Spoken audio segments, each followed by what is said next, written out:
My husband didn't just betray me. He replaced me with his assistant in every part of his life. While the world saw them side by side, I kept my silence. Until the night I told him to feel what it's like, and handed him divorce papers. Now she's disgraced, he's alone, and I've built a life so far beyond them, they can't even see it. Ethan Morgan had always been a man who lived by his rules. His boundaries were clear-cut, unshakable, and well known to anyone in his orbit. Especially to me. If he liked something, he protected it fiercely. Something belonged to him, it stayed with him. That's why the events of that day caught me completely off guard. We were scheduled to attend a private auction together, an invitation-only event that had taken me weeks of careful networking to get into. The dress I chose that morning was a rich shade of midnight blue, its fabric catching the light with a subtle sheen. My hair was styled into soft waves, and I'd even brought out the sapphire earrings Ethan had given me 2 anniversaries ago. When his black coupe pulled up in front of the villa, sunlight filtered through the trees, creating a pattern of shifting shadows over the polished hood. It was a different car from the one he usually used for formal events. Sleeker, sportier. Still, I recognized it instantly. He'd once said he liked to save this one for moments that felt personal. I felt my lips curve into an unguarded smile as I descended the steps. Ethan was leaning against the car door, sunglasses hiding his eyes, but I could feel them following me.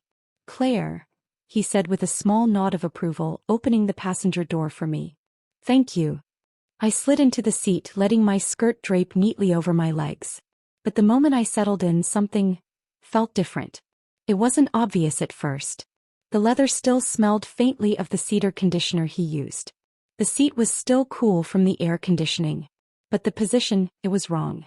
The seat had been moved forward, the backrest slightly tilted in a way I would never set it. I adjusted my legs automatically, frowning without realizing it. Ethan was already circling around to the driver's side. "Did you adjust the seat?" I asked lightly as I reached for the belt. He paused for half a second, just enough for me to notice before answering, "Probably during the last maintenance. They always mess with the settings."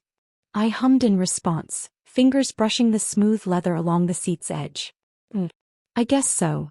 He leaned over, one hand reaching for the adjustment controls. "Here, let me." I stopped him with a small smile, placing my hand over his. "It's fine. I can do it myself." For a heartbeat our eyes met.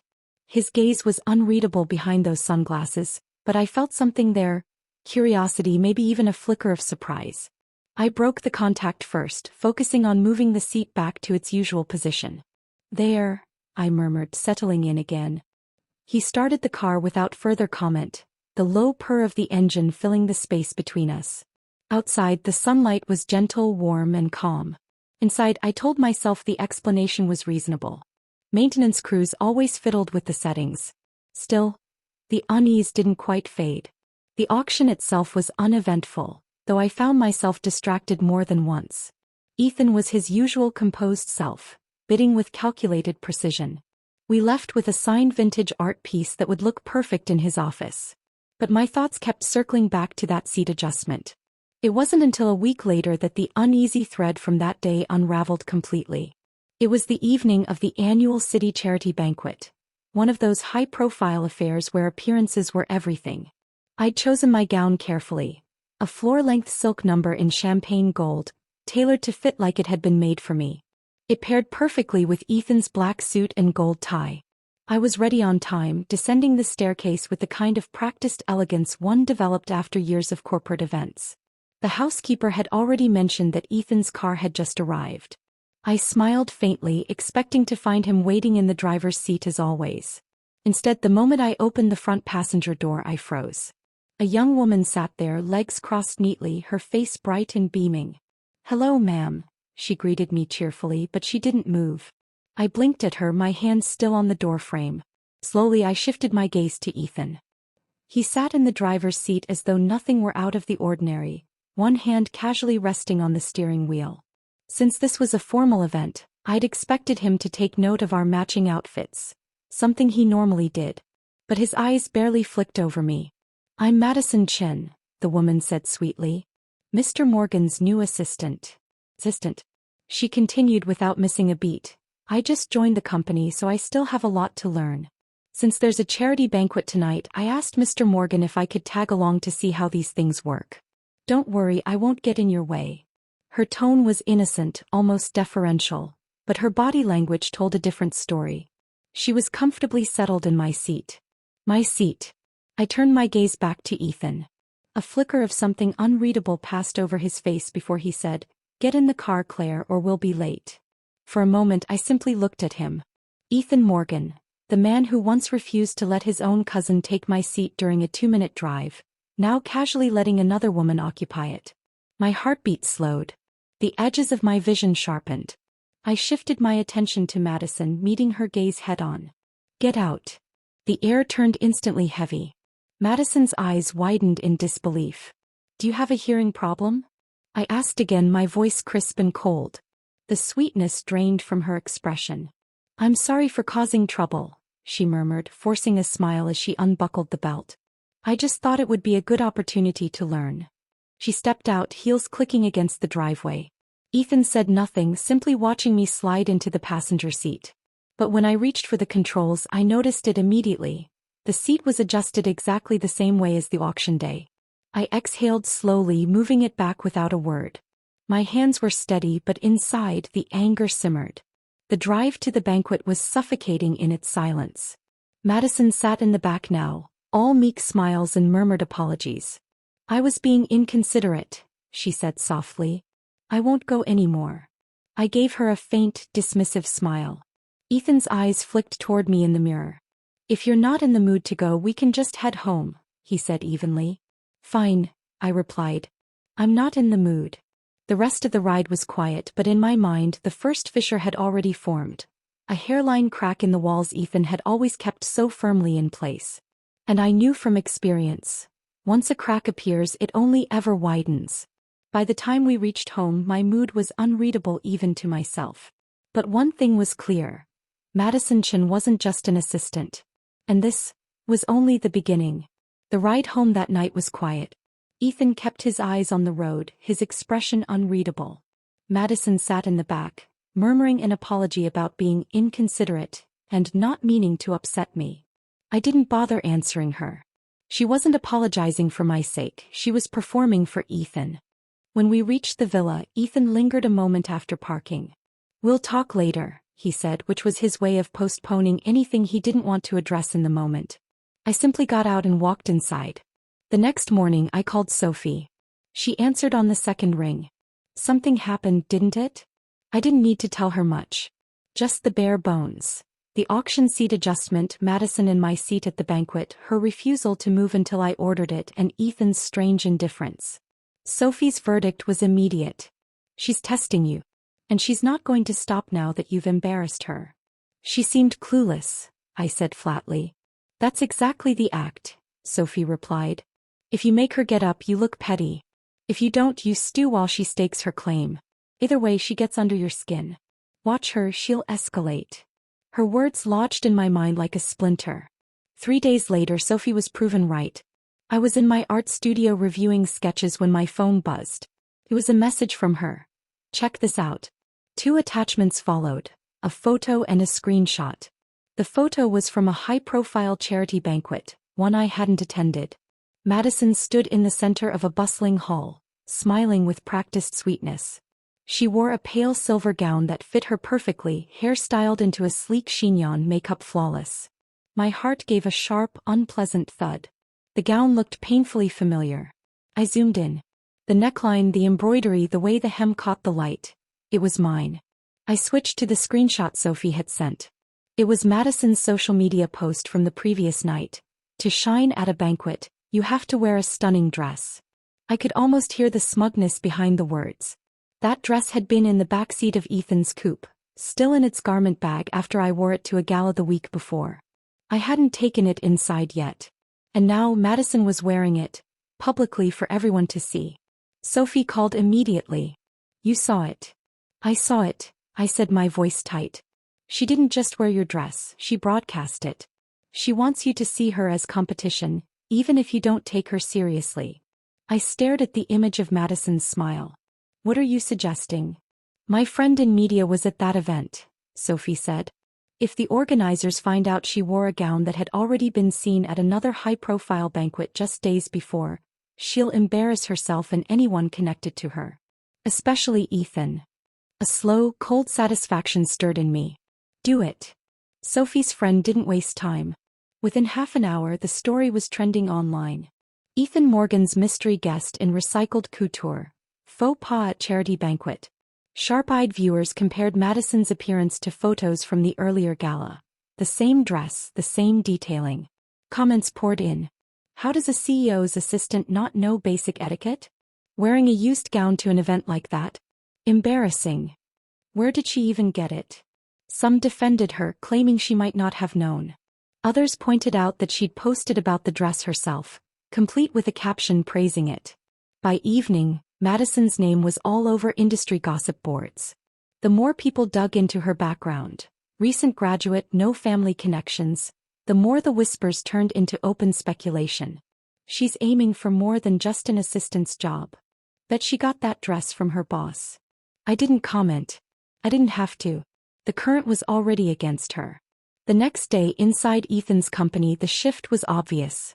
Where Madison had been met with polite curiosity before, now there were smirks, raised eyebrows, and whispered conversations that stopped when she entered the room. She walked with her head lowered, her usual bright energy dimmed. The humiliation was hers now. I sat back in my studio that afternoon sipping tea and thought. She wanted to play on a bigger stage. Let her. By the third day after the scandal broke, Madison was a shadow of the confident young woman who had once smiled at me from my own seat. She kept her head down in the office, avoiding eye contact, her once bouncy walk now reduced to cautious, almost timid steps. But humiliation has a scent. It clings to a person no matter how hard they try to mask it. I knew from the moment she entered a room that the whispers would follow. And whispers had turned cruel. In the stairwell, two junior staffers laughed in low voices, oblivious to her presence around the corner. Thought she could get ahead by sitting next to the boss. Guess she missed a step. Or tripped over it. Their laughter rang sharp in the empty space. Madison stayed hidden until they left, her hands clenched around a file folder. That evening, after most of the office had cleared out, she lingered. In her arms was a pristine white garment box, my gown neatly folded inside. Ethan had been wrapping up a call when she appeared at his door. "Mr. Morgan," she said softly, voice trembling just enough to seem unplanned, "please take it back. I don't deserve it." He frowned. "What's this?" "I've caused you trouble," she murmured. "The dress. I shouldn't have worn it. I only did because it was so beautiful and I'd never been to an event like that before. I didn't think," her lashes lowered, her voice dropping to a fragile whisper. "I didn't think Mrs. Morgan would misunderstand." Later that night, Ethan brought her to the villa. "Claire," he said as I descended the stairs, "Madison wants to explain everything to you personally." She stood just behind him, hands clasped, head bowed in that same meek posture she'd adopted in his office. "I'm sorry, Mrs. Morgan," she began. "It was my first time at a banquet and I was excited. I posted the photo because the dress was so beautiful. I didn't mean for it to become a problem and I certainly didn't mean to offend you. If I've done anything wrong, please tell me. I'll correct myself immediately." Her tone was honeyed humility, but there was something in her eyes, the faintest glint of defiance, as though she wanted to see how far she could push. I tilted my head. "We've only met once before. So tell me, how are you so sure it's me you need to apologize to? Why not the event organizers? Why not the PR department?" For a moment she froze. Then she ducked her head lower. Ethan's voice cut in, soft but firm. "Claire." I met his gaze, held it, then said flatly, "There won't be a next time. No matter who it is." Without waiting for a response, I turned and walked upstairs. He followed not long after, closing the bedroom door behind him. "You didn't have to talk to her like that," he said. "Like what?" "You humiliated her." I laughed once, sharp and humorless. "She humiliated herself when she wore my gown to an event without asking me. And you," I stood facing him directly, "you let it slide." "She's just my assistant," he said, tone hardening. "Rachel was your assistant for years. Did she ever sit in my seat? Did she ever take my clothes?" His jaw tightened. He didn't answer. The tension between us thickened in the days that followed. The company gossip didn't die down. If anything, it gained fuel. Online forums began speculating about the relationship between Ethan and his assistant. Ethan's photo appeared beside hers in several blurry paparazzi shots from public events. I didn't bring it up. I didn't need to. My silence was its own statement. Then one late afternoon, Ethan happened to walk past the office storage room and saw Madison struggling to lift a heavy shipment of supplies. Several colleagues stood nearby, watching without offering help. Her eyes met his for a brief, loaded moment. "Mr. Morgan," she said softly with a faint, almost pitiful smile. He didn't speak then, but I knew the look on his face when he came home that evening. "What exactly are you trying to do, Claire?" he demanded as soon as we were alone. I looked up from my wine. "Excuse me. Madison's been targeted ever since that dress incident. People are going out of their way to make things difficult for her. I wanted to stop." "Maybe," I said, "she should stop playing games she doesn't know how to win." His voice sharpened. "She's a subordinate, Claire. Whether or not she reports to you directly, she's under the same company umbrella. If she's being harassed, it reflects on us, on you." I set my glass down. "You think I told people to treat her badly?" "I don't know what to think anymore," he said quietly. "But I'm telling you now, if I see this happening again, I won't stand by." That was the moment I realized something had shifted beyond repair. Ethan had decided who he would protect. And it wasn't me. After that confrontation in the living room, a line had been drawn. Not just between me and Madison, but between me and Ethan. He didn't say it outright, but his actions in the days that followed made it clear. His trust in me had been replaced with suspicion, his warmth with a guarded formality. And if he noticed my silence, he didn't ask about it. He simply began making his own moves, without me. The first blow came the following Monday. It was mid-morning when the internal memo landed in everyone's inboxes. A directive from Ethan himself, outlining disciplinary measures for those found fostering a hostile work environment. The punishment was immediate and heavy-handed. Half a month's salary docked for anyone caught making derogatory or exclusionary remarks toward a colleague. And in the center of the storm was Madison. Rachel, his longtime executive assistant and one of the most capable women I'd ever met, was stripped of her position and reassigned to a less influential department. Her crime? Failure to maintain professional cohesion. The subtext wasn't lost on anyone. Rachel had been demoted because she hadn't protected Madison. I was at home when Sophie called, her voice laced with disbelief. "Claire, he's protecting her openly now. He didn't just defend her, he punished people for her." "Rachel, of all people." "I know," I said, keeping my tone neutral. "And you're just calm about this?" "I'm not calm," I replied. "I'm watching." Because this was no longer just about Madison. This was about Ethan showing me exactly where I stood in his priorities. And I intended to remember every step he took from here on out.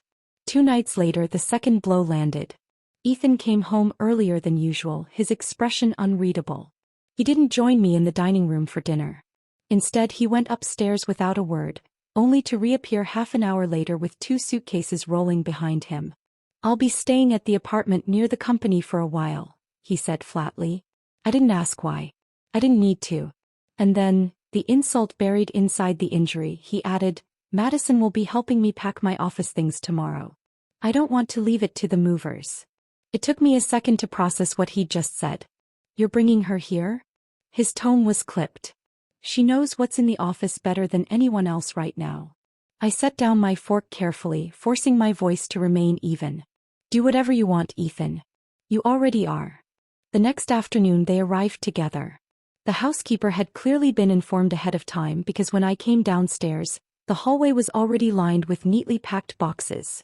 Clothes, toiletries, even his vitamins sorted into labeled containers. Ethan went upstairs to double-check the bedroom closet. Madison, meanwhile, lingered downstairs, walking slowly through the villa as if she were cataloging the place in her mind. Her heels clicked deliberately on the marble floor. I stayed in the art studio, sketching idly, my pencil moving over the paper with no particular aim. I told the housekeeper to make sure no one disturbed me, and she obeyed. But I could hear Madison's voice drifting from the hall, light, polite, and just loud enough that I knew she wanted me to hear. "It's such a beautiful house. It must feel so empty without Mr. Morgan here." I didn't respond. That night after they left, I went upstairs to the bedroom and opened the closet. His side was almost bare. Only a few hangers swung lightly where his suits had once hung in orderly rows. The absence was louder than his presence had ever been. The housekeeper hesitated in the doorway. "Ma'am, maybe you should give in a little. Between husband and wife, it's all about understanding. Sometimes it's better to talk things through than let it get worse." I gave a short, humorless laugh. "Apologize? For what? For not letting another woman sit in my place? For not applauding her when she wore my dress? No thank you." From that point forward, the Cold War between us solidified. We lived separately. We spoke only when absolutely necessary, and even then the words were short and polite to the point of stiffness. Madison took full advantage of the situation.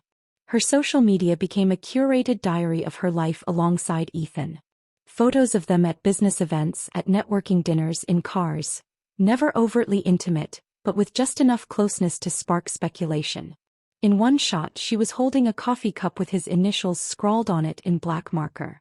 In another, she was leaning over to show him something on her phone, his profile turned toward her, smiling faintly. People I hadn't spoken to in months began sending me private messages.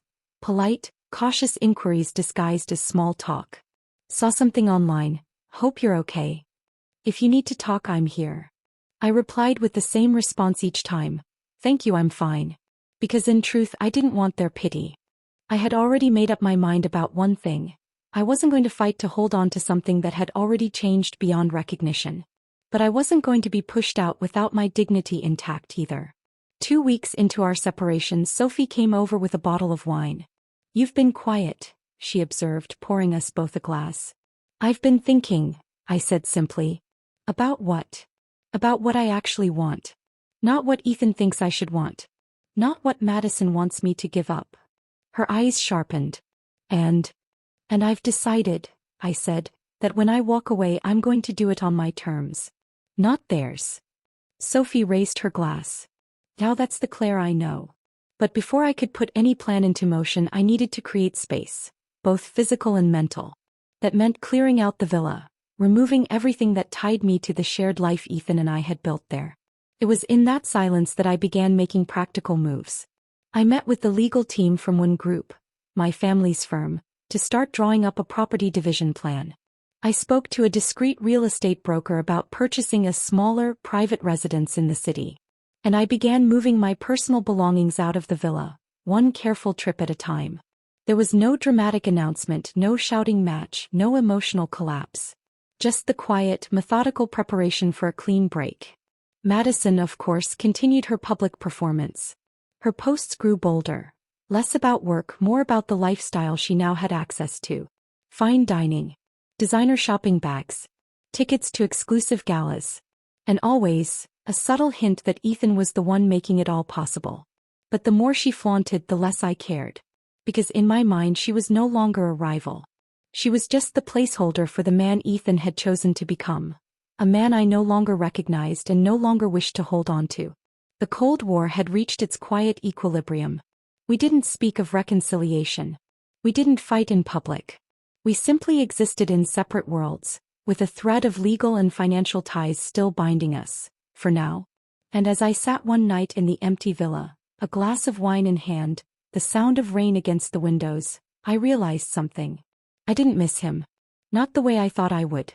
I woke before sunrise the next morning, the villa so silent I could hear the faint hum of the refrigerator in the kitchen 2 floors below. Struck me then how different the air felt in this house now. For weeks it had been filled with tension, clipped conversations, the faint scent of Ethan's cologne lingering after he left for work.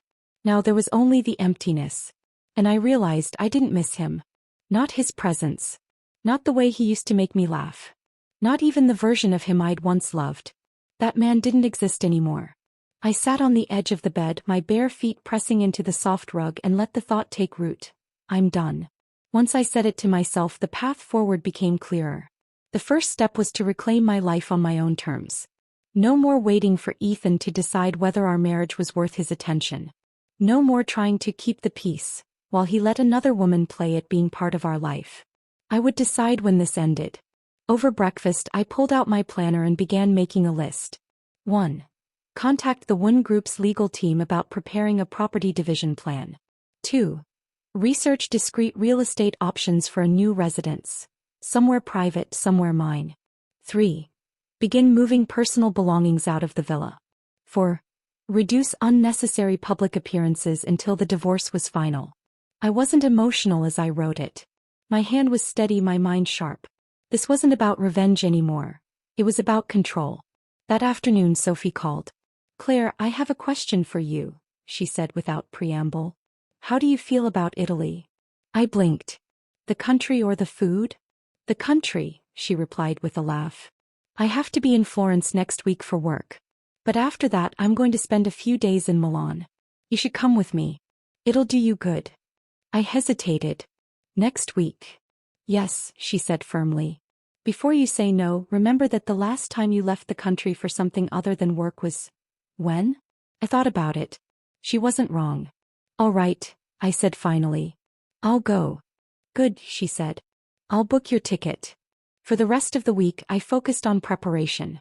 I instructed the housekeeper to pack away the clothes and accessories I knew I wanted to keep, moving them quietly to a storage unit I had rented under my own name. I began sorting through my art supplies, taking only what I needed for the new place I would eventually call home. I didn't tell Ethan any of it. There was no reason to. On the day of departure, Sophie and I met at the airport. She was radiant in a cream trench coat and oversized sunglasses, the picture of effortless travel chic. I, on the other hand, wore something simple: black trousers, a cashmere sweater, and flat shoes for the long flight. "You look like you're running away from a scandal," she teased as we waited to board. "Maybe I am," I said lightly. "But I'll be running in style." Florence was warm, golden, and alive with tourists. Sophie spent her first 2 days in meetings while I wandered the city, sketchbook in hand, letting the streets and architecture loosen the knots in my chest. By the time we boarded the train to Milan, I felt lighter. It was at the Milan airport on our third morning that I saw him. Daniel Hayes. We'd met years ago in university, during an elective course neither of us had particularly cared about but both of us had excelled in. Back then there had been a flicker of something between us. Something neither of us acted on because life had already been pulling us in different directions. Now he was standing at the boarding gate for the same short-haul flight Sophie and I were taking, his posture relaxed but unmistakably confident. "Claire Walker." His voice was exactly as I remembered, warm, a little amused. I turned, a smile tugging at my lips. "Daniel Hayes. It's been a long time." We talked during the flight, slipping easily back into the kind of conversation we'd once had, about art, travel, books we'd read, places we wanted to see. Sophie watched from the seat in front of us, her expression a mix of curiosity and approval. When we landed in Milan, we discovered we were staying at the same hotel. "That's a coincidence," I said. "Or fate," he replied with a grin. The next 2 days unfolded in a kind of quiet magic. Daniel and I explored the city together.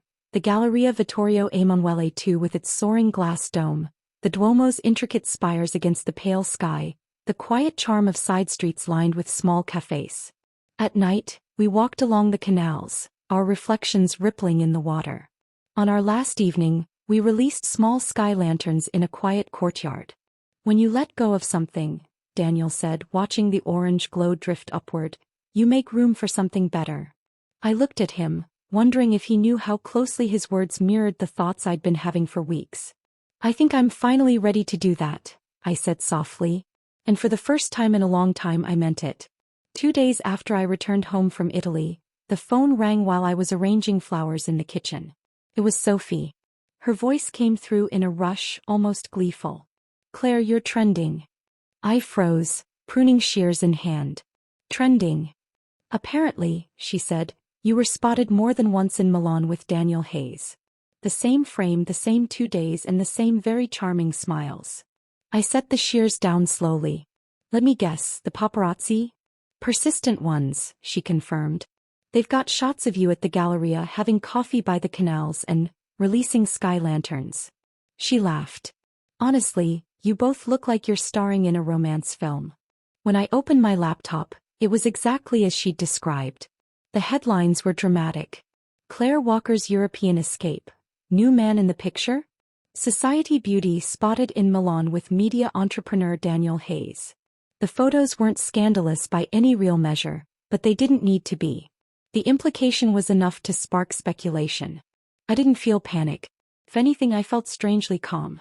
Daniel would know how to handle this on his end, and I saw no reason to explain myself to anyone else. By the time I was dressed for dinner at Ethan's mother's home, 3 acquaintances had sent me messages I didn't answer. The dinner invitation had come that morning, with the kind of formality that made it clear this wasn't about a casual meal. The Morgan estate was quiet when I arrived. The drawing room smelled faintly of cedar and something floral, the potpourri his mother liked. Ethan was already seated at the long dining table, posture straight, his expression unreadable. His mother sat at the head, all hostess grace. We made it through the soup and the main course without mention of Milan. His mother asked about the gallery renovation, my trip to Lake Como, even my favorite espresso in Rome. Ethan ate in silence, eyes occasionally lifting to me in brief, cool glances. When dessert arrived, a glossy crème brûlée in delicate porcelain, his mother's phone rang. She excused herself to take the call in the study, her heels clicking away on the marble floor. The moment the sound faded, Ethan set down his spoon. "Do you want to explain?" I kept my eyes on the caramelized surface of my dessert. "Explain what?" He leaned forward slightly. "The photos. You and Daniel Hayes. Walking like a couple, laughing, those lanterns. You've seen them, they're everywhere." I met his gaze, slow and deliberate. "Yes, I've seen them."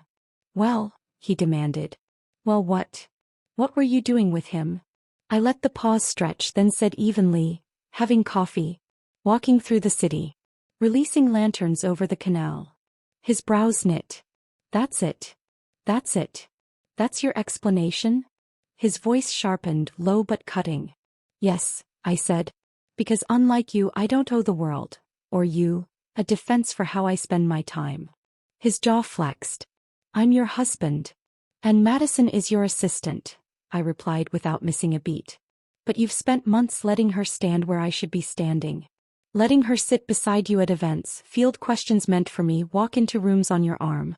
You've let her become the person people think of when they think of Ethan, and—" "That's not the same," he said, but there was a flicker in his eyes, the smallest ripple of doubt. "It's exactly the same," I said, voice still calm but with steel threaded through it. "The only difference is that you've made me watch it happen. You've made me live in that silence, pretending it's not what it looks like. And now you get to know what it feels like when the image in everyone's mind isn't what you think it should be." He gripped the edge of the table. "You're comparing a work relationship." I cut him off. "Don't insult me. If it were just work, she wouldn't be wearing my clothes or answering personal questions from your mother about your diet and sleep schedule. She wouldn't be the one in photos that used to have me in them." His knuckles whitened. "So this was what, revenge?" I held his gaze. "No. This was me living my life without checking first whether it made you comfortable. You've done it for months. I thought you should feel what it's like to be on the other side." He sat back, eyes narrowing. "You're enjoying this." "I'm enjoying watching you realize that you're not untouchable," I said. "That your choices have consequences. That respect goes both ways, and you stopped giving it long before I stopped caring." The air between us was thick, heavy with the weight of things neither of us had said before. Finally, he pushed his untouched dessert away. "You've changed." I smiled faintly. "I stopped apologizing for existing. If that's what you mean, then yes." "What do you want?" he asked, quiet and hard. The cup handle was warm under my fingers. I let my hand go still. "I want what you stopped offering and what I stopped asking for, respect." "I respect you," he said. "You pity me," I said. "You placate me. You correct me. You translate me for rooms that already speak my language. And when I insist that I see what I see, you call me cruel." He looked like he might argue. Instead he managed, "You weren't like this. You used to be gentle," I supplied. "Quiet.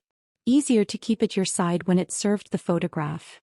He closed his eyes for a second, and in that second I remembered the man who used to press a kiss to my temple in elevators, the one who loved my uneven laugh because it made strangers turn and smile.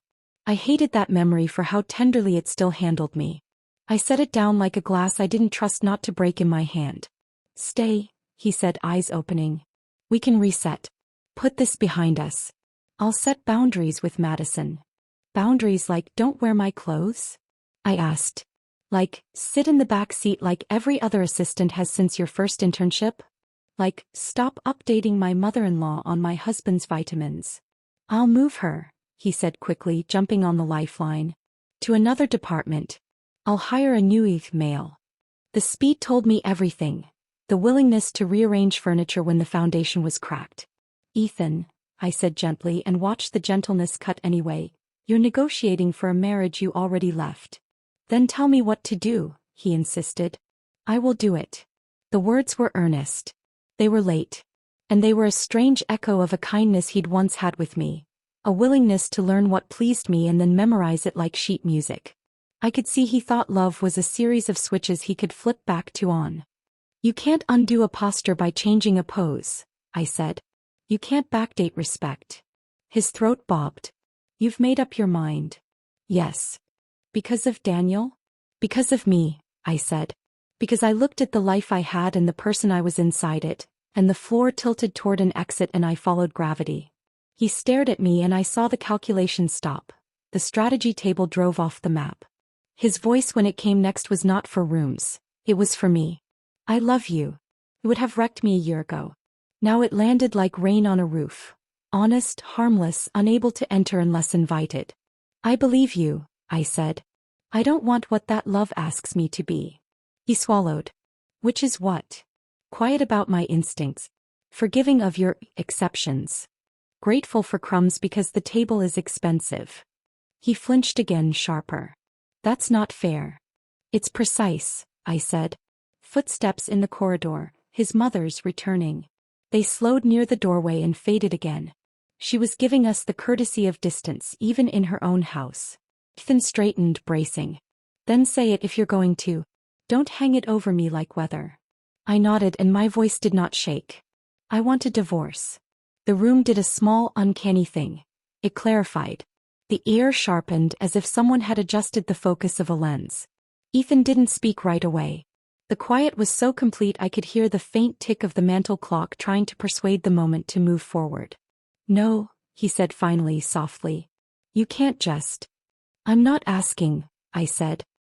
He looked at me as if I were a narrow bridge he might still choose to cross. Claire, the press will live, I said. So will I. The board will adapt. My mother knows more truth than either of us has admitted aloud. He pressed his palms together, fingertips at his lips, and breathed once as if to cool a burn. We can do this privately, he said. No statements. No fuel on the fire. We separate quietly, reassess in 6 months, decide. Ethan, I said. I packed the staff at the house myself. I moved my paintings myself. I chose a set of keys that fit only one door, not two. There's no reassessment. There's relief. There it was, the flicker hardening to fracture. His face went pale in the way only men who have never been left go pale. The blood leaving a command center that no longer knows where the field is. I never cheated on you, he said. It was the last fortress, his cleanest wall. I held his eyes. I never asked if you did. I asked you to choose me when it mattered. You didn't. He looked down at his hands like they might rescript the past if he held them differently. What would you have had me do? He asked, and it was almost pleading. Be cruel in public? Fire her the first time she misread a line. Hold me in public, I said, and my voice softened because the truth did. Trust me in private. Tell me before anyone else if you had to make an ugly decision. Don't let me be surprised by my own life. He closed his eyes and his shoulders tipped forward, prayer without priest or pew. I could have reached out then and pressed my palm between his shoulder blades the way I used to when he carried too much. I kept my hands to myself. He lifted his head. If I sign, you'll hate me. If you don't, I'll hate myself, I said. I pick me. The words surprised us both. They tasted like metal and medicine and air. The corridor breathed again, his mother's figure in the doorway this time composed. She took us in without alarm as if she were seeing a summer storm through glass, inevitable and contained. Ethan, she said, her voice low even, walk me to the study for a moment. He didn't move. Now, she added, and he rose. She waited until he came abreast of her, then touched his forearm, not consolation, instruction, and looked at me. There was something like respect in her eyes and a second thing I didn't expect. Relief. Then they were gone down the hall. I stood. The chair legs whispered across the rug. I smoothed the napkin, set it by the plate and caught my reflection in the window. A tall woman in a dark dress whose posture finally matched her mind. Ethan's steps returned alone. He stopped a few feet from me, hands at his sides. "Claire," he said, and it was my name without armor. "Will you?" he faltered. "Will you wait a week?" "No." "A day?" "No," I said and gentled it. "I waited a year." His throat worked.